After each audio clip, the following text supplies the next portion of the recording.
Look, you've seen enough from us about the Model Y.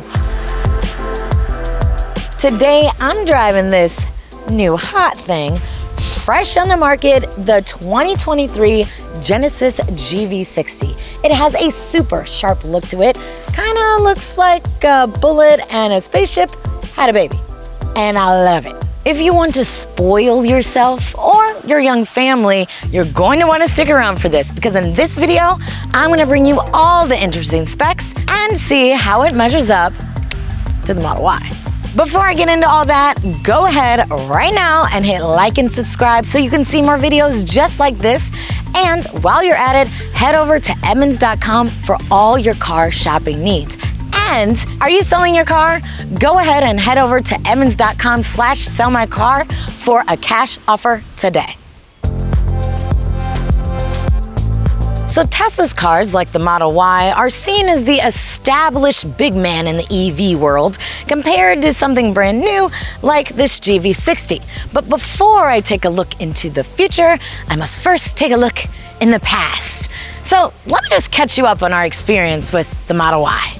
The Y has a lot in common with the Tesla Model 3 sedan and has a similar interior design and electric powertrain. It was one of the first small electric luxury SUVs to hit the market, and we've also owned one for some time. Here's what we love about it. Its super quick acceleration and speed, especially for an SUV, its high performance handling, and abundant storage space. All of that, bundled with the best charging network out there, make it a tough one to beat. So the question is, can this new kid on the EV block dethrone the Model Y with its luxury and tech? Dare I try it out?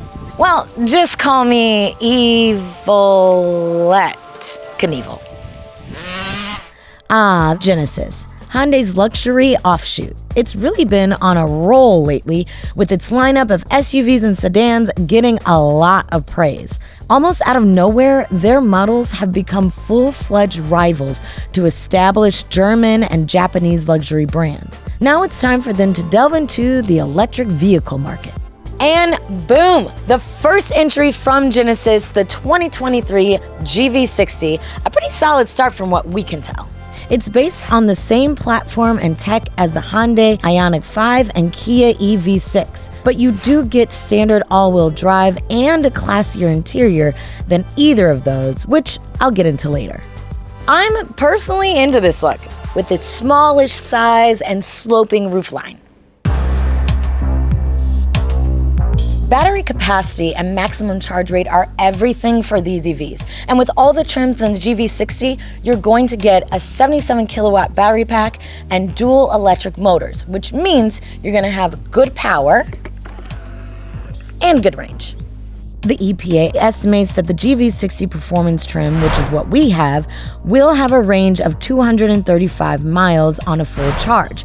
But in our Edmunds real-world testing, we were able to get out 274 miles, nearly 40 miles more than its EPA estimate. Here's what I know you're dying to know. How good or bad is that compared to the Model Y? Well, first off, that range should be more than good enough for most EV buyers. Also, it's not too far off from our real-world test of the Model Y.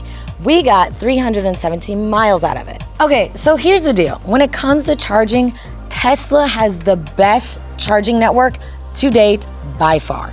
Genesis, however, has a partnership with Electrify America, but we haven't had consistently positive experiences with their chargers, so we find charging a Tesla to be just a bit easier.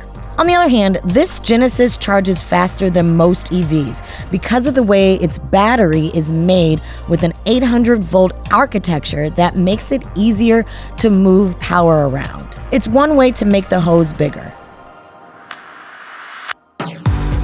You know, I'd love to really show you in this car, but I forgot the key like I normally do. But you see this right here? It's a biometric scanner. Yep, your girl just got in the car with a face scanner. Oh, and you can use the GV60's traditional key fob if that's your jam, or this thing has phone as key tech so you can send your friends temporary digital keys too. Look at this gear selector. It's a crystal ball looking wheel like an orb in the middle of the center console. Call me now, my child, call me. Okay, I might not be able to tell the future, but in this car, I feel like I'm already there. Boy! So dig it, when you start up the car, this ball actually flips into the gear selector. Then you twist it and get going. You first use the fingerprint scanner and then you can hit the start button. And another thing, do you want to go fast? How fast? Well, turns out if you hit this little button right here, it gives you a pretty strong kick. On the performance or sporty version, that button temporarily takes you from 429 horsepower, which is already a lot, to 483, giving you an extra 55 horsepower, making a significant highway pass a lot faster. Android Auto and Apple CarPlay integration is standard, but unfortunately, you can't connect those features wirelessly. On the plus side, the infotainment system's menu is intuitive and it's easy to set up your fingerprint and face scan entry. In this Model Y, we have had some issues with its technology overall. Its advanced driver aids perform great in slow, stop-and-go traffic, but they can be annoying and give false alarms, which ultimately can startle drivers. The Model Y also has only one screen for everything, and we find that to be pretty distracting while trying to focus on driving. In this GV60, your screen is there, but there are also buttons and controls that are easily accessible. Okay, I gotta stop everything and talk about this interior. It is badass. With the blue and the outline of the green, it really personally gives me Italian sporty vibes, and I am here for it. The matte white on the outside with this navy blue on the inside, especially with this green stitching, oh my gosh.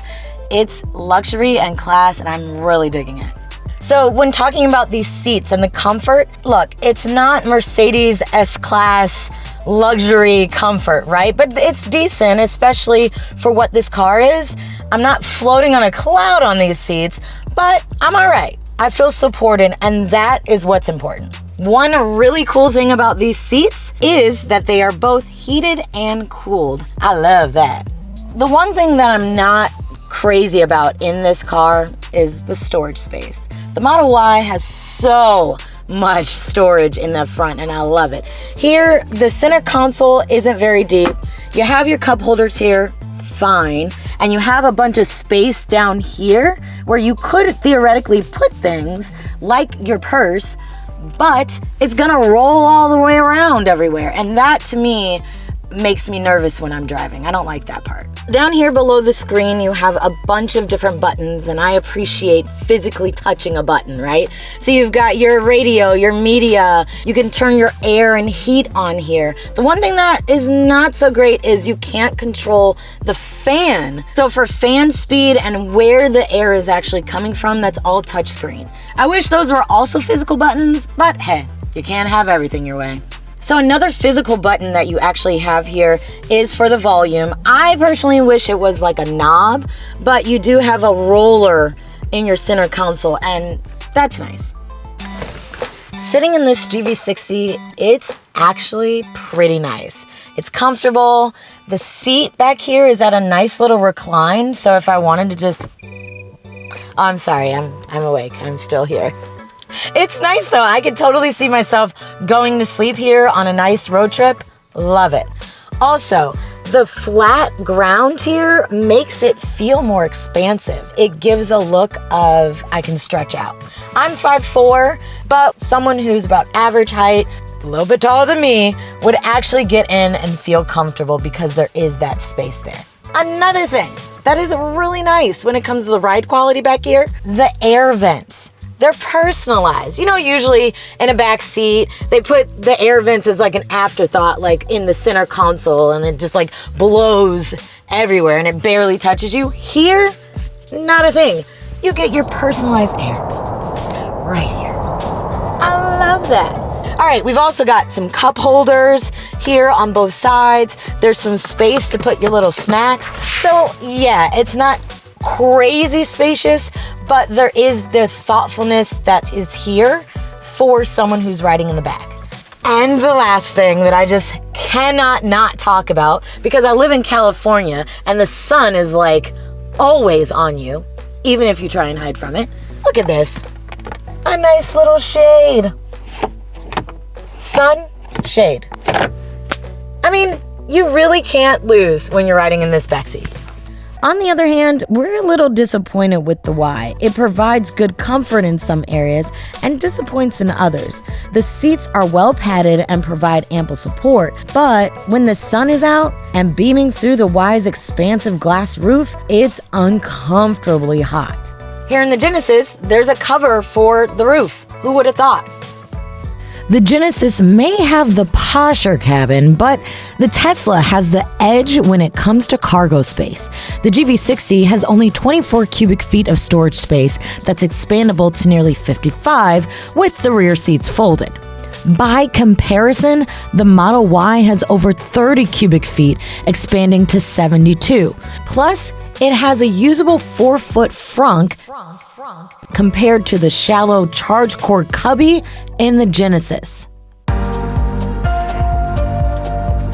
right, so right off the bat, this is the performance trim of the GV60 that I'm driving. So it is going to be pretty quick. In our Edmunds testing, it did 0 to 60 in 3.9 seconds. That's really quick. Okay, you've heard me say luxury several times in this video referring to this car, and it's the exact same when it comes to the ride quality. Everything is really smooth. The handling is smooth, steering is smooth, braking, acceleration. It's just a great, playful car, and it's nice to be in. You can still throw it around a turn or two and have a good time. So my rear visibility is a bit interesting. There's the window back here, but it's broken up by that center section where the trunk is. So for like 2 seconds, it just throws me off and is a little distracting. I'm not really a fan of that. Speaking of visibility, one of the things I do like is the blind spot camera, that once you turn on your signal, a camera will pop up in the dash. I like that. Now, I do hear a little road noise from the tires. Is it enough to detract the overall luxury that I feel from the car? No. But it's definitely noticeable, so don't expect a Mercedes S-Class type of ride. Overall, this Genesis is just a more comfortable and luxurious experience. Truth is, both of these EVs have impressed us in a variety of different ways. One that's pioneered the way for electric cars, and the other that's come along the path and found its own groove. But alas, I have to pick a winner. The Model Y has been one of our favorite EVs, and it's fought its way on the track with several drag races and provides amazing storage for our mini road trips. But is that enough to beat out this Genesis? Unfortunately, not. For these two, it's the newcomer that has proven to have the innovation, luxury, and build quality that we like to see. In our ratings, it received an 8.4, 0.3 better than the Model Y. The technology, power, and next-level cabin luxury really sealed it for us. While the GV60 is our winner, we do think both of these are good options when it comes to buying an EV that has great range, good speed, and practicality for your family. All right, I'm gonna go unlock this with my face.